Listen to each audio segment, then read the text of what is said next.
Ben Shapiro mentioned this earlier because he's struggling like to maintain his relevance, I think, with the audience, given his staunch support for the genocidal state of Israel and the fact that he is like not interested in engaging in speculating on Jeffrey Epstein and is believing the administration's narrative. Like, I mean, this is the kind of establishment Republican politics that he always represented, although I guess Trump's the establishment now. But it's costing him with his audience here. Like, of course, he has to get ahead of, film reviewers on Superman because this is his thing. Any movie that has like some semblance of a progressive message, he has to burn Barbie dolls and throw them in the trash because Barbie dared to talk about misogyny. Easy clicks for the pop culture. Right. And like, also he is of the school of like, politics is downstream from culture. This is an old school conservative view. So he wants to be, one of the first to review this and say why it's so bad. So I saw this Superman and I don't want to like spoil too much. It was great. And it was like the best superhero movie I've seen since Black Panther, probably. And it reminded me of the old Sam Raimi Spider-Mans, which were my favorites growing up, where like it doesn't take itself too seriously. The humor is earned, and it's like a comic book. It's colorful like a comic. The world is like the comic. The Daily Planet, that whole ecosystem is very similar to, even the old show that you might have watched, the animated one. I really liked it. But what I liked most about it was that it was explicitly like anti-Israel. I have no other way to say it. It was clear to me. There's some very gratifying things that happen. It's also an explicitly pro-immigrant story, and Superman is presented in that way. That's a little more subtle, actually, and it kind of sneaks up on you, that part of it. But James Gunn was, like Sam, a victim of Mike Cernovich digging up old tweets, and he got ousted from Marvel as a result of it. Seems like he went over to DC, got the keys to the car, and was like, I don't care. I'm going to piss off the right. And that he did. So here's Ben Shapiro's take on the new Superman. Anything personal with James Gunn, I just don't like his movies very much. The other politics of the situation are supposedly this foreign policy thing. So the left is suggesting that the foreign policy conflict in which Superman engages is a stand-in for Israel and the Palestinians, or alternatively for Russia and Ukraine. So let me give you the geopolitical setup. The geopolitical setup here is that there is a country called Boravia. And this country called Boravia is run by essentially a corrupt dictator who's working with Lex Luthor, and it invades another sovereign country, Jarhanpur. Okay. And so Superman stops that at the very beginning. Okay. And doesn't show him stopping it. He talks to Lois Lane about it. Fine. Okay. The idea is geopolitically that Boravia has been a longtime ally of the United States. Jarhanpur is a country where we don't know who it's allied with. And it may or may not be run by jihadis, but we don't know. Like, we don't know who it's run by. It doesn't matter. The only reason that Clark stops it, that Superman stops it, is he says because people were going to... Is he tiptoeing up to I haven't seen Superman movie, but that sounds like he's close to defending the invasion that Superman stops at the beginning of the movie. Yes. Right. So, yeah, so he definitely gonna do that. Superman stops it, and what's notable, and I should have said this, Superman didn't listen to all the facts. Like, there have been other this scenario could have been super easy for James Gunn to have this conflict be outside of U.S. support, right? But Lex Luthor is basically a defense contractor and is on the side of the invading party that has all of this machinery and technological advancement, and Jarhanpur in the movie is poorer and brown explicitly. It's a shithole where they live in their sewage. But what are but it would have been non-violent, Emma? Yeah. It would have been so easy for James Gunn to just make this a conflict that like the United States maybe is neutral on or not involved in, but it's explicit that the U.S. supports the Boravian, horrible people, as does Lex Luthor. Yeah. That's so important because that's what makes a superhero movie, and that was what was explicitly wrong with Man of Steel, the older one, where it's like he doesn't save anyone in that movie except for that one opening montage. He saves no other people in that entire movie. No, he kills a bunch of people. Remember, like the whole critique of that movie, which I agree with, and it was Zack Snyder's a right winger. Yeah, is that basically he's just destroying whole cities in his fights and not caring about human life at all. This is very different, this movie, but They want the like the Top Gun model where like everything is left so ambiguous that like, people can just turn their brain off and like, support the U.S. war machine. But that's not like an anti-political statement. It's a pro-U.S. imperialist statement, obviously. Exactly. A longtime ally of the United States, Jaharhanpur is a country where we don't know who it's allied with. And it may or may not be run by jihadis, but we don't know. Like, we don't know who it's run by. It doesn't matter. The only reason that Clark stops it, that Superman stops it, is he says because people were going to die. Which, as we'll get to in sort of my final breakdown of why this movie doesn't work and why no really good Superman movie has been made since 78. What did he say? I'll explain in a moment. Okay, I gotta pause on this editing style. That it's the Brett Cooper. They couldn't retain Brett Cooper, and they just stole her editing style. This is like the TikTok like CapCut style of editing, but like usually that's for stuff. Yeah, usually though that's for stuff that's like 30 seconds to a minute long. Though this is like a full blown YouTube clip full of this shit. I'm assuming. I don't know how you watch that. It's exhausting. This is how little they think of their audience. People are watching it. It is cultural. We are watching it. They're playing cultural peekaboo with their audience. Yeah.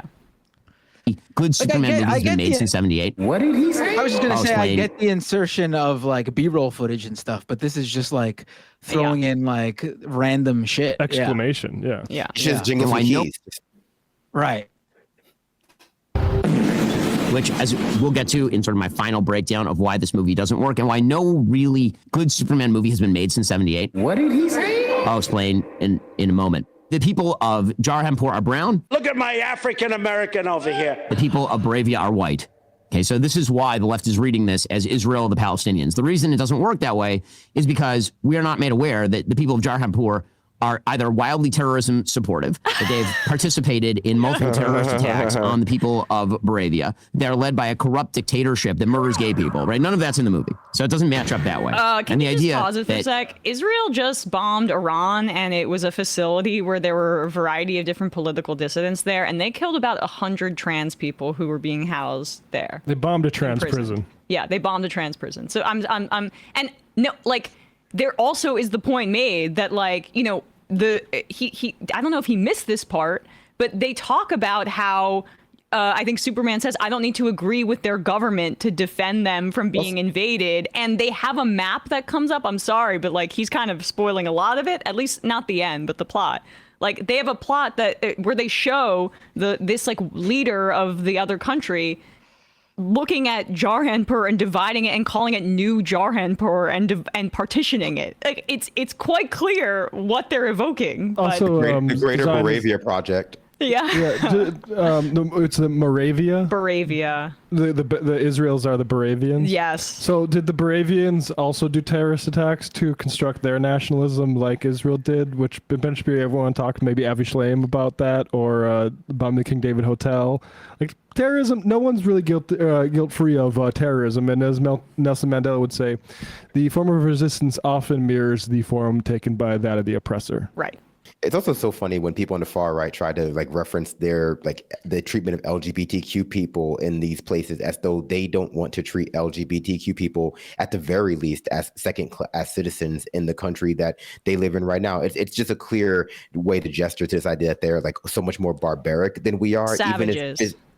Even if they are doing things that they themselves, like Ben Shapiro's audience, would like to do. Well, we saw, like, I guess this was the debate with Charlie Kirk in London, where he went to maybe it was at Oxford, I forget, or Cambridge, but or in the UK, and that was explicitly called out, which is that, you know, it's a religious fundamentalism problem, but they don't want to say that it's religious fundamentalism. They want to make it about like Islam or Muslims, because in the end, the fundamentalism all leads to the same place. And the garb may be slightly different, but it's all the same thing. Can I just read this section from Nelson Mandela's Long Walk to Freedom, where he talks about, you know, when we're going to have to prepare for guerrilla war and have something like the MK to do some violent resistance. He says, over and over again, we had used all of the nonviolent weapons in our arsenal: speeches, deputations, threats, marches, strikes, stayaways, voluntary imprisonment, all to no avail, for whatever we did was met by an iron hand. A freedom fighter learns the hard way that it is the oppressor who defines the nature of the struggle, and the oppressed is often left no recourse but to use use methods that mirror those of the oppressor. So I would just say that's how to understand violence in a colonial oppressive context. It's not just demonizing as some sort of like ethnic, as people like genetically terroristic. Like, if the terrorism's happening, look at why it's happening. I would also even go a little further and say that the belief in the efficacy of nonviolent resistance in the West is both like acontextual and ahistorical usually, or at least very heavily oversimplified. And B, it's meant to flatter the ego of the oppressor. It's meant to flatter the ego that like they might be moved by the right, plea, the right amount of suffering would just move them in their society. And up until that has been reached, like that level, that critical mass of awareness, then like, well, you can't condemn their society because it's really just like a lack of knowledge, not like a decision that's being made to actively enrich themselves. And so many people will in one breath say, well, you can't do any sort of nonviolent resistance, but then also, like Ben Shapiro, completely accept Israel's post-October 7th action as well. They were provoked to violence. Those are, if you can do that, that means you are a racist. Right. Dictatorship that murders gay people, right? None of that's in the movie. So it doesn't match up that way. And the idea that Moravia is Israel in this iteration, like a longtime U.S. ally that's randomly invading countries for territorial gain, that does not match up to any of the facts on the ground that we know of at all. Funny phrase. Facts on the ground. I knew. Oh, Matt. Yeah, right. Facts on the ground. You mean like settlers in occupied territories? What's the origin of that phrase, Ben? That is literally Israeli propaganda term. Facts on the ground. Well, look, what are we going to do? They're already settled into these lands. It's facts on the ground. I guess we can't also really define where we want these borders to be because there's some people stealing houses over there. I think we've heard enough of this. Can we just read the comments? Go ahead, Brandon. Yeah, I was going to say, I think just like the comments on Charlie Kirk's like defending Epstein video, we're going to see a lot of his own audience is not amenable to this. Came here for the comments, didn't disappoint. The land was promised to Moravia 6,000 years ago. The way he talks about, well, I don't know about that. Even a fictional genocidal country gets Ben's support, so I guess that's his standard of approval. Ben would definitely say Moravia has a right to defend itself. This review was sponsored by Luther Corp. People were going to die is a perfectly reason for Superman to act. He's a hero. The whole entire point of being a superhero, aside from stopping evil, is to prevent people from dying. He called Clark's parents ugly? Oh my God. It's because they made them look like they might actually be from rural Kansas. And it isn't like Diane Lane, like it was in the previous one. Is this just majority port fans? I know. Comments? Wait, so now Superman's against genocide? Who signed off on this radical idea? There is an element of this that where like the movie is not necessarily just about Israel and Palestine. It's just about like these structures that have existed throughout Western colonization this entire time. Yes, I like that one. Ben's favorite movie is Birth of a Nation. Can we do an Israel version of this? Yeah. Ben unironically thinks Lex Luthor is justified. Oh my God. He literally says Lex Luthor is justified in this video if Superman is from any other country. Can we just skip to that part? Just word search it. And I'll read some what people say. Dark Soul. Ben is not the only Israel defender making longer form videos with garbage editing like this. Granted, I've only seen clips, but Ethan Klein. I don't care. Woodworker. I mean, who cares? I don't understand why anyone cares about that. Isn't he just not even a political streamer? What's the point? He's an Instagrammer now. Okay, great. Nikki Naps. If Mamdani wins, will Emma be allowed to show her hair? Yes, but hopefully you're being sarcastic. All right, this is the part. I'm looking for it. Oh, he's looking for it. The second time stamp is like 3 minutes. Okay, yeah, no worries. Yeah, it's... Oh, okay. Here it is. Invading countries for territorial gain, that does not match up to any of the facts on the ground that we know of at all. That is not real. So maybe in left-wing brain, that's how it reads. I could see if you're a left-winger and you don't know anything about the situation, or you think a bunch of false things, you could read that maybe. You could also read this as Russia-Ukraine because it's one sovereign country that's invading. Right. Take Superman just as a character. Superman is unbelievably powerful, unstoppable. He's faster than anyone. He has X-ray and laser vision. He's stronger than anyone, right? He's basically a god on Earth, and the biggest god. He's Zeus, right? He can do whatever he wants. And so, why is he the good guy? Why isn't Lex Luthor right? Because let's be real. If there were a person on Earth who actually had those powers, Americans would rightly be very much afraid of that.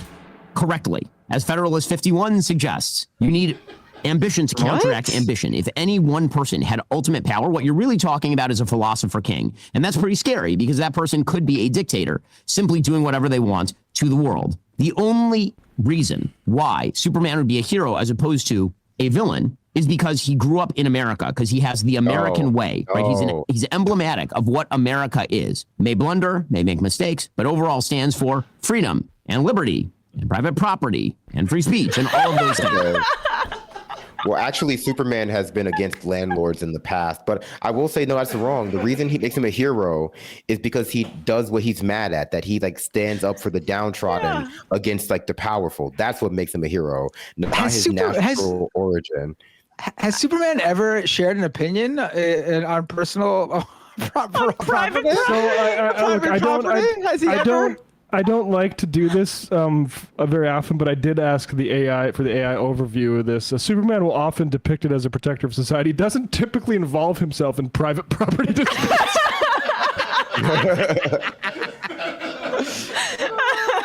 Yeah, I can't recall like Superman ever being like, I'm for truth, justice, and the landlord's right to evict. I mean, I've never. Yeah, Superman like mediating like a fence being on the wrong side of a property line in like a suburb of North Dakota. Truth, justice, and laissez-faire capitalism. Yes, right.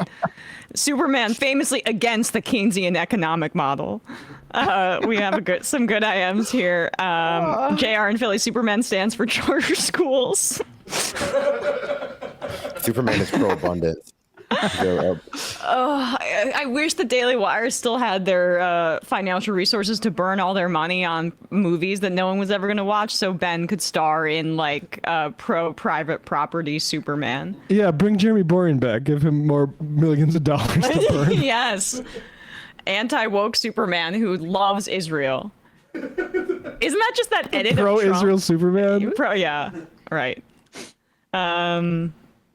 There's university still standing, Superman. I feel like James Gunn could have taken it even further, though. Like, maybe during the movie there could have been a mayoral race in Metropolis where the #1 issue was that place's right to exist. Bolaria's right to exist. Boravia, yeah. My favorite part of Superman is when Superman turns directly to the camera and stares at the audience and goes, "Globalize the Intifada." That's I don't think it needs to happen. That line really brought it home. Right. By the 12th time, though, I thought it was a little bit egregious. But, you know. I thought you were going to be even more like obvious, where Superman turns to the camera and goes, "This is about Israel and Palestine." Yeah. Hey folks, don't forget to hit the subscribe button and check out our daily show. We do it every day at 12 p.m. Eastern for about 2.5 hours. We even take phone calls. You should check that out.